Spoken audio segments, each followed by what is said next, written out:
Good morning. My name is Lisa Ray. I am one of the managers for marketing and events here at Buxton Books, and I am so excited to be in conversation with Zeba Blay for her first book, Carefree Black Girls.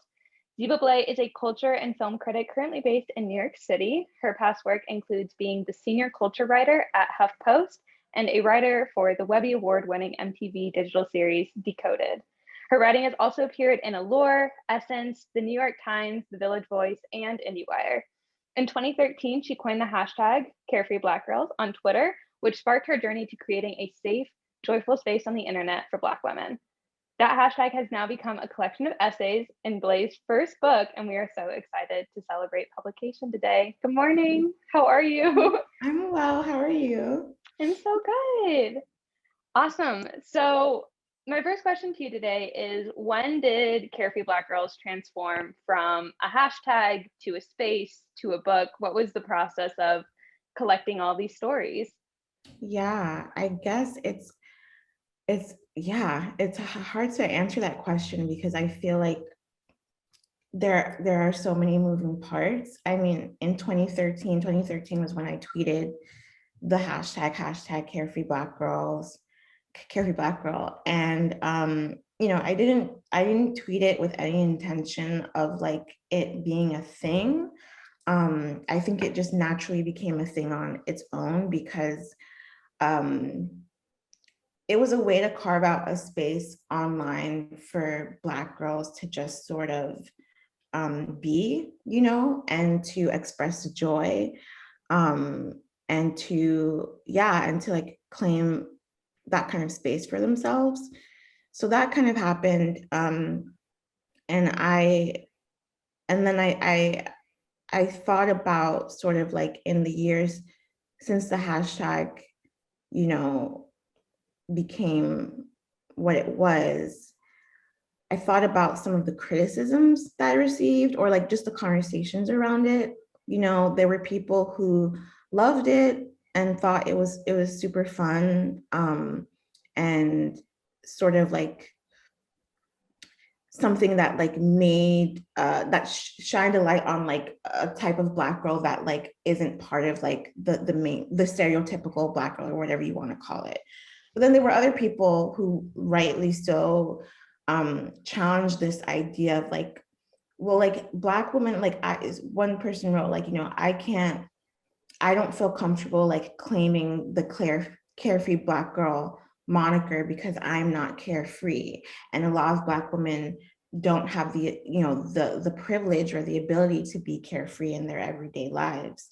Um, and I thought that was valid and really interesting. And so I wanted to write a book that sort of jumping off of this idea of like, well, like what does it actually mean to be free as a Black woman in this world, in a world that has literally enslaved Black bodies, that in a world like that like continues to oppress Black women in so many different ways? How do you actually find joy amidst all of the definitions that people can place on you?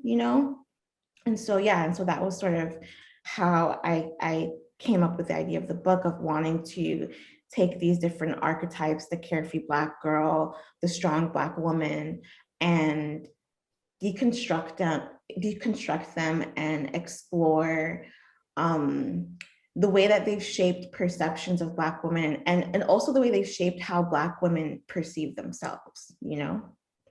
Yeah, for sure. I mean, like, so much of the reckoning that we've gone through this year, like speaking as a white person, like I truly didn't realize how much of Black women's identity was what was perceived rather than who they were, and like being able to express themselves. And so it's so cool to see how you deconstruct that and how you break down like, where is, like, who am I among all of these like perceptions of who I can be.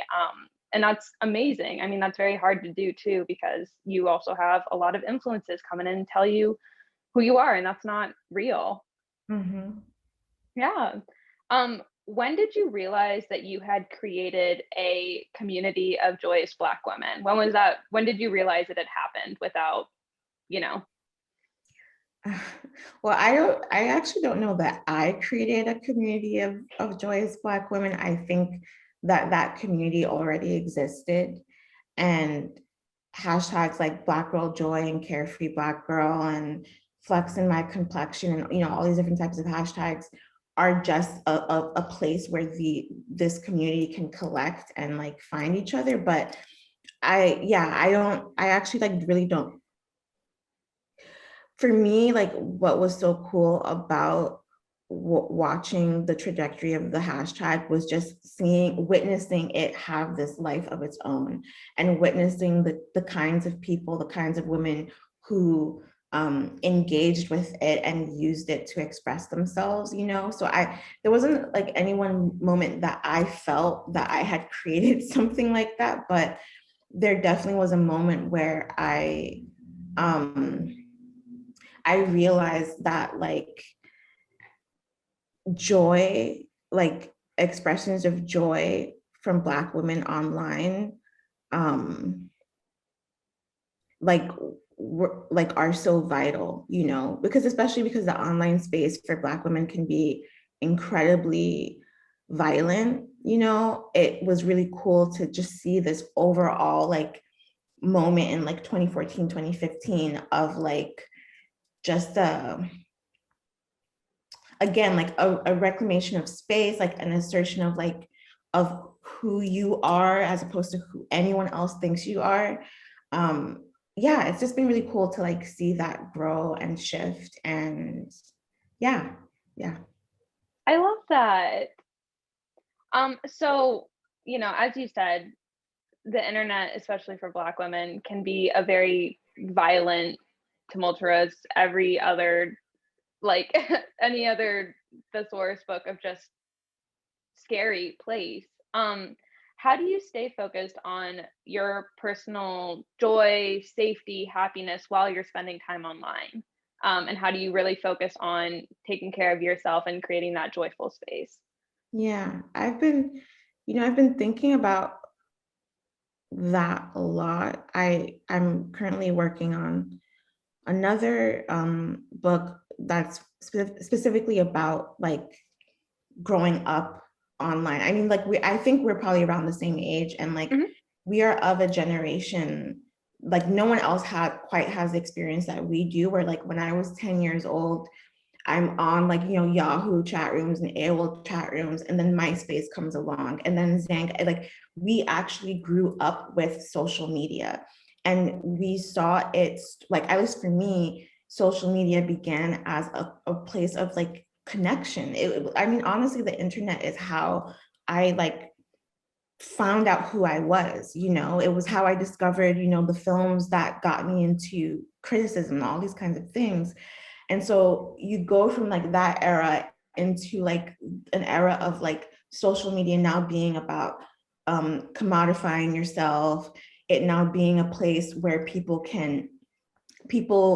with you know, different opinions or ideologies can like fight. You know, it's taken on this kind of new this new tone. And so it for me, it was really hard when I started writing professionally and started experiencing online harassment, because the internet was always kind of like my safe space, like my happy place, you know. And now it was like a place that I had to be that I had to really like, you know, gird my loins before I could like engage, you know. And it took me a while, but I finally realized that if you're going to, and I think everyone needs to like reckon with this, is that we really have to like reevaluate the way that we engage with each other online. We need to reevaluate the way how much time we're spending on these platforms. We need to reevaluate like whether these platforms actually give a damn about us, because that's like another thing, you know, being a Black woman on like Twitter and Instagram and receiving that kind of harassment, and yet receiving no support in terms of like you know, there are gestures made towards dealing with trolls, but then the trolls are still there, right? And it's like they're, you know, the root of the cause isn't being dealt with. So I say all that to say that like I learned through those experiences that I have to really curate my online experience for myself. And that means like I'm on Twitter, but I'm not on Twitter. Like I'm not part of like the Twitter discourse because it's just, I have no time for it. Bad art friend, I don't want to hear about it. Like, you know, like it's just, you know, and also like remembering that like I have the power in this situation. If someone wants to yell at me online, like I have the right to block them or mute them. Because what they'll do is they'll tell you, oh, like, why don't you want to engage? Like you're being a scaredy cat, or like you're, you know, like, oh yeah, like stuff like that. And I'm like, I don't owe you anything. Like I don't owe you anything, you know? And then the other side of that has been, you know, on my Instagram can be so like, it can be like, it can make you feel really icky and like weird and like insecure and all those kinds of things. And so over the past 2 years, I've tried to turn my Instagram into a space where I can celebrate Black women. And that has completely shifted my relationship to the platform, because now it's about now it's like the people who I want to be engaging with online are finding me naturally because you know what I mean? And so that has been really beautiful. So yeah, I'm just like really intentional about not making my every waking moment revolve around what people are saying about me online, you know? Yeah, which is hard because a lot of like the work that you do is, you know, you do online journalism and, you Exactly. know, but you have Riva who is in the comments said, yes, those energy boards. I love your Sunday like energy boards. They're probably something I look forward to every week, but you know, anyways. So as you kind of talked about, one of the things that, because I'm a big podcast person, and one thing especially with what's going on with Instagram and you know the legal challenges and all these things, one of the big things that have been brought up is the clickbaiting and those it's very easy to gain publicity and gain clicks and gain likes from, you know, potentially traumatizing, awful, like clickbaity, bad. It revolves around that negativity of like those headlines. And it's really hard to not click on those things because you feel like you need to, or you want to see what's going on. How do you resist and how do you challenge like just those really, I mean, I remember when you know, when George Floyd was murdered, the video of him was all over the internet, and that's a very traumatic thing for anyone, specifically Black people. Though, how do you stop yourself from like not sharing or not engaging in that very traumatic kind of clickbaity trends that the internet really falls into because people know it'll be successful and they, you know, push those images? um I don't think I have to do much resisting. Like if I hear that a Black person has been killed on camera, I'm probably not gonna watch. Like it's just, you know, I'm not interested. Um, Obviously these things may come up on your feed, but like I'm pretty diligent about, yeah, like you know, people will make the argument that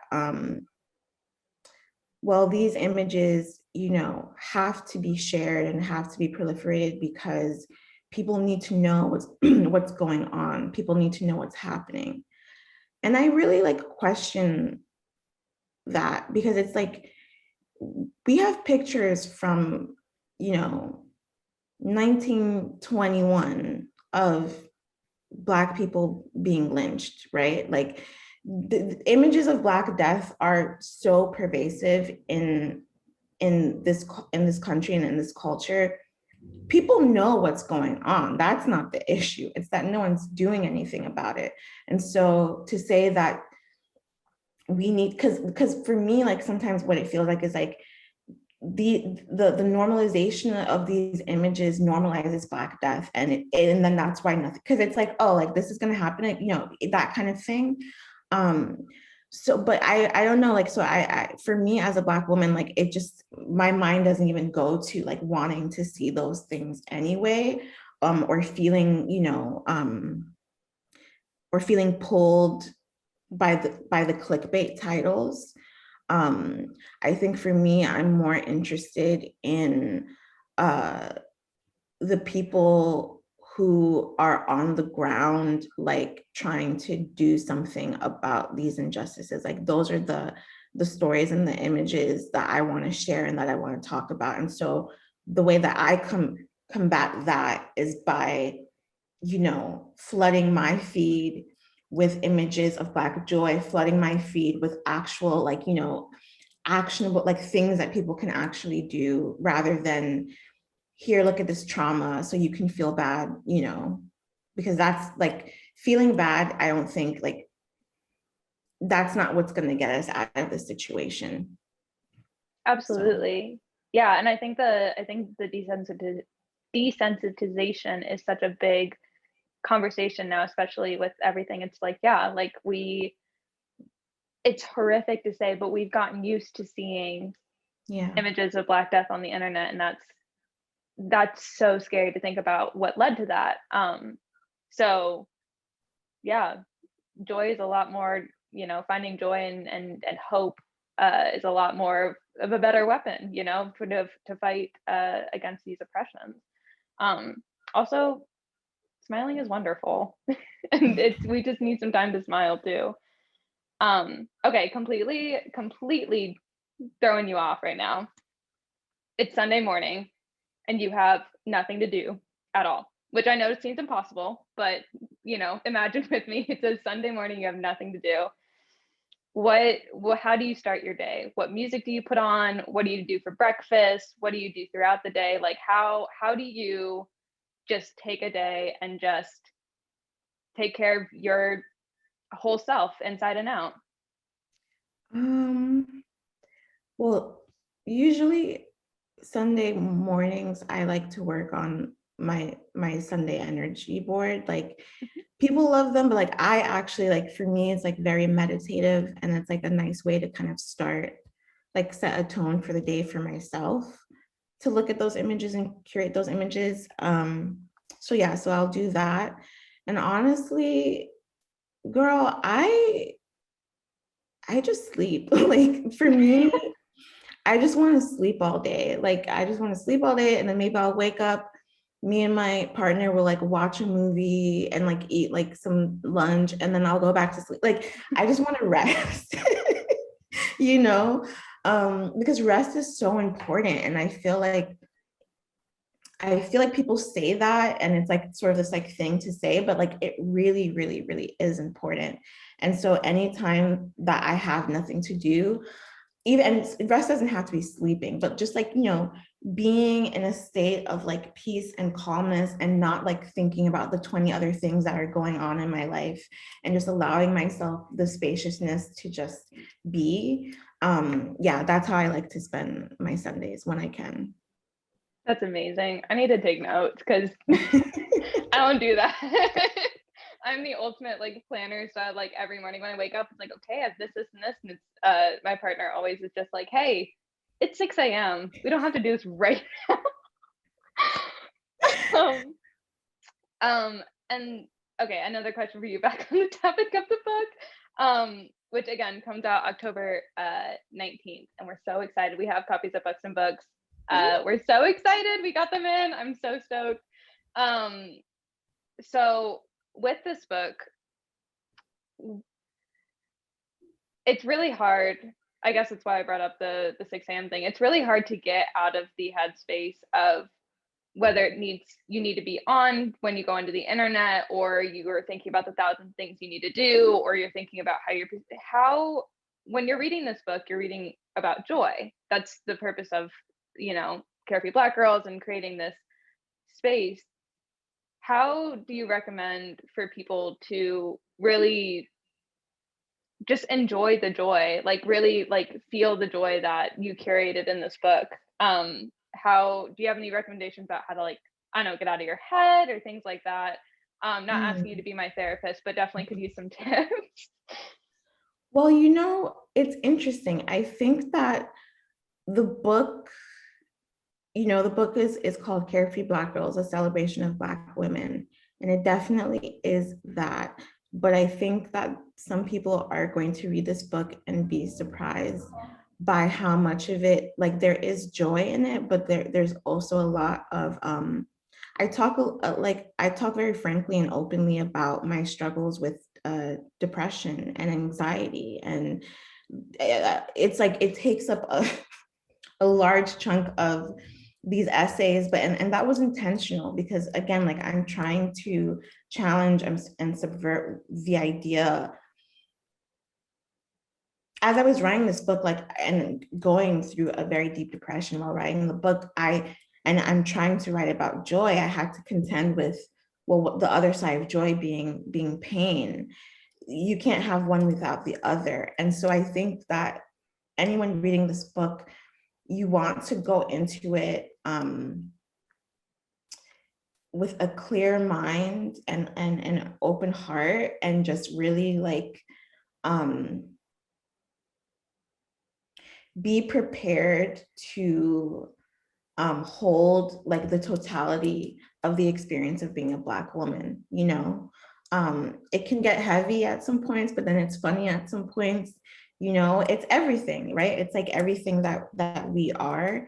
And so I think the best way to read this book is in a space of openness at home. Maybe, if you drink alcohol, with a glass of wine or with a cozy mug of hot cocoa. Yeah, and just sort of, yeah, take it one chapter at a time.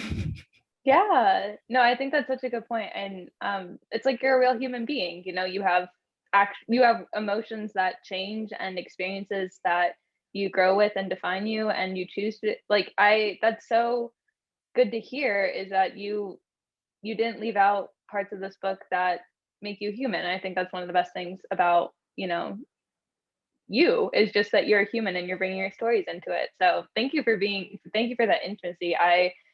Yeah, that's amazing. Um, One more question. Also, for the people participating, if you have any questions for Zeba, please feel free to drop them. You mentioned another book. How's that going?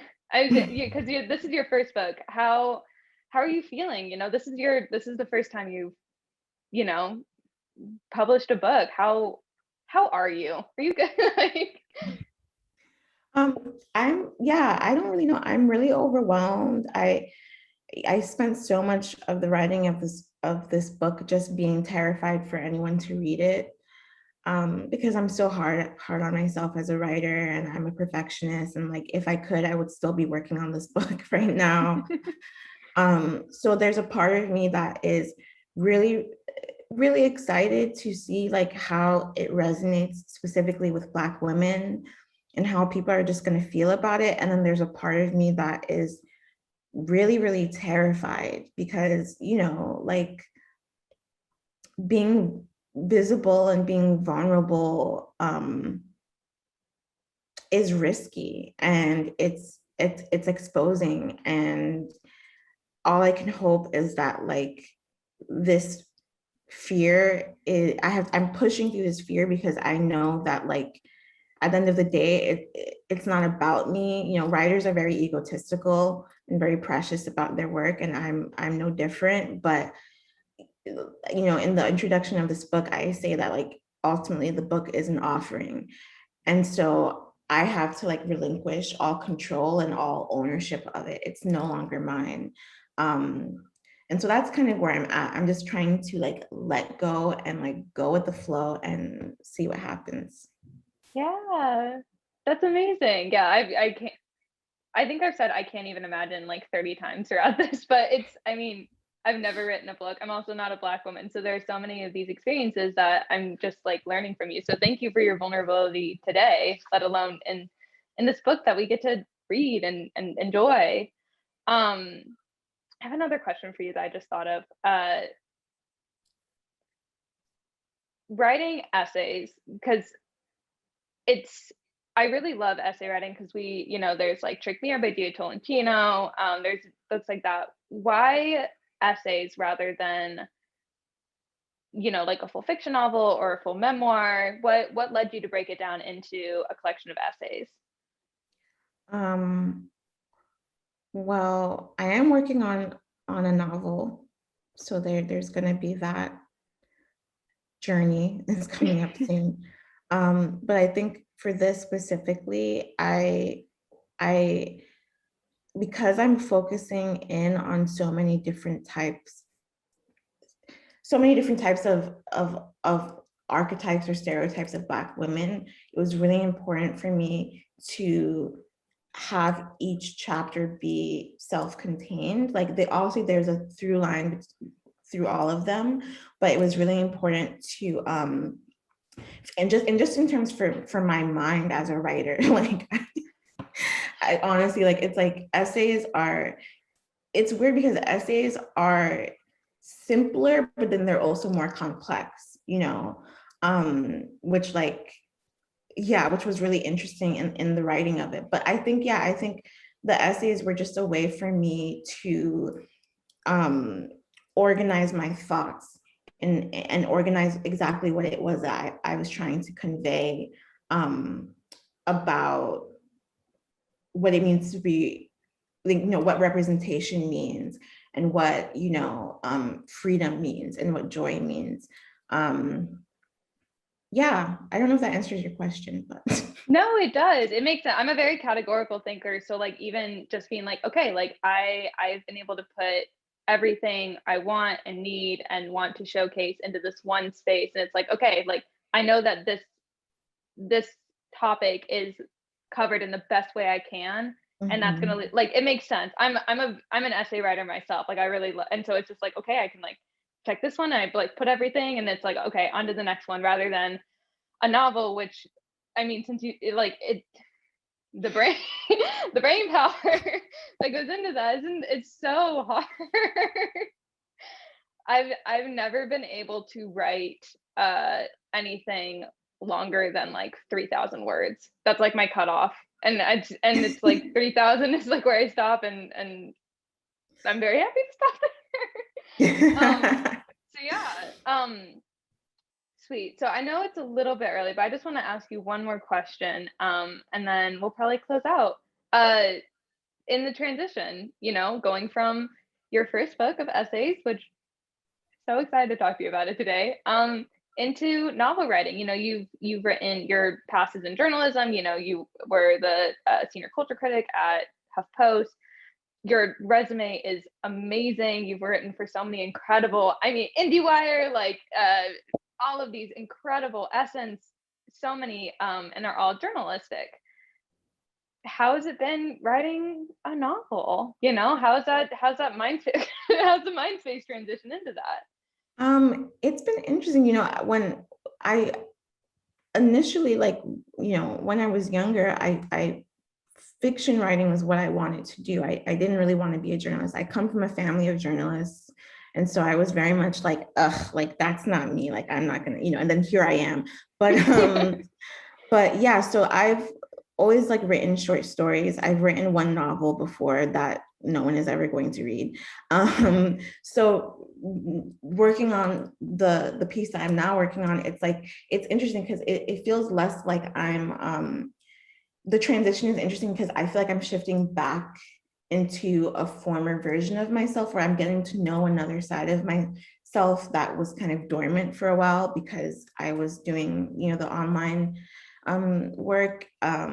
So it's actually really freeing and really exciting because I think that a lot of the themes that I even explore in Carefree Black Girls, I'm getting to explore in from a different angle and in a different way, and it's challenging and it's activating and it's making me I love writing, but it's fun. Like writing nonfiction for me is not very fun. It's very because I'm really trying to get my shit together when I'm doing that. Whereas when I write fiction, I'm just kind of like going with the flow. So yeah, we'll see. I mean, we'll see if it's going to be any good, but yeah. Well, you've got a team of booksellers who believes in you and literally cannot wait. Zeba, I truly cannot put into words how much this means. Thank you so much for talking to me today. It's been a joy to just get to know you and to be able to promote this awesome collection and this first book of yours. So again, Zeba's book comes out on October 19th. It's available at Buxton Books. We ship countrywide, so order, support her, and Zeba, I wish you the best day. This has been so much fun talking to you. Thank you. I had a blast, and I'm so grateful for your support. So thank you. Yes, always. I'm literally here all the time just talking about you. Amazing. Well, I will talk to you soon. I hope you have a good rest of your day. Thank you for everyone for coming. Bye. Bye.